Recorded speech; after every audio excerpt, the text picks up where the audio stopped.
So on today's Health Watch, parents, are your kids safe on the school playgrounds? In recent months, nearly 20 school playgrounds in D.C.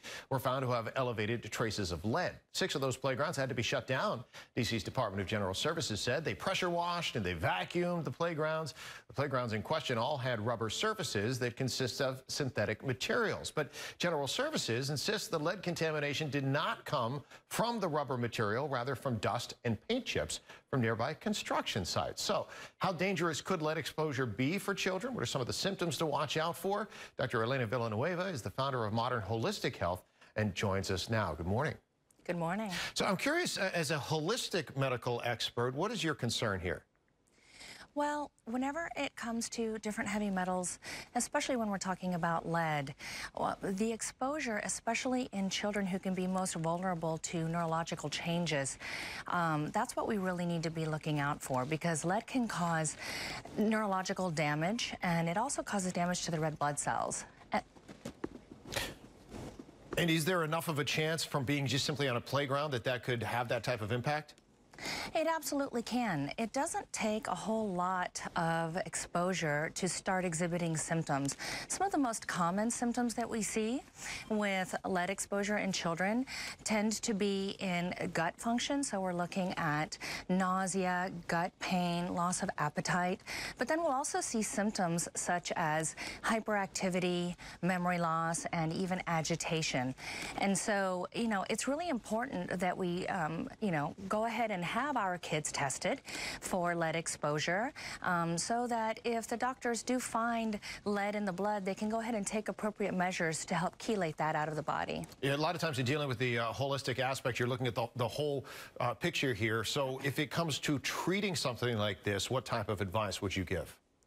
Well, your doctor can best advise you once they do the testing and they can see if there has been lead exposure. And depending on the amount of lead exposure that's found in the blood, the doctor can recommend the most appropriate treatment. And that can range anywhere from chelation therapy down to adding different oral chelators that can be taken to help bind to the lead to get it out of the body. All right, and as far as ages here, does it make a difference if that exposure comes at a certain age point?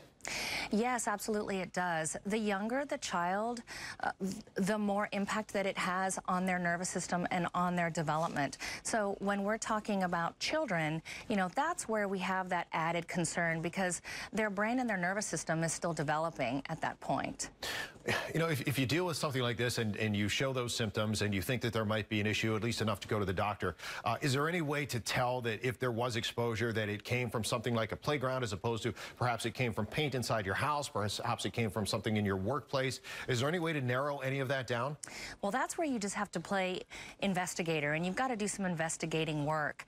Once you find any type of exposure, whether it's lead or some other heavy metal or some sort of a mycotoxin or mold, then you just have to play, Sherlock Holmes, and you've got to figure out where your exposure is coming from. And that could involve, having different areas tested, just like the playgrounds were tested and then it was discovered there. And a lot of the signs and symptoms that we're seeing right now that are up on the screen that you mentioned earlier, these are physical symptoms. Any mental symptoms to watch out for? Yeah, so some of the mental symptoms that we would see is increased agitation in the child, fatigue, memory loss, and neurodevelopmental delays. And we will actually be discussing more of that on our 5-part series on redefining mental health, where we really go into talking about heavy metal exposure.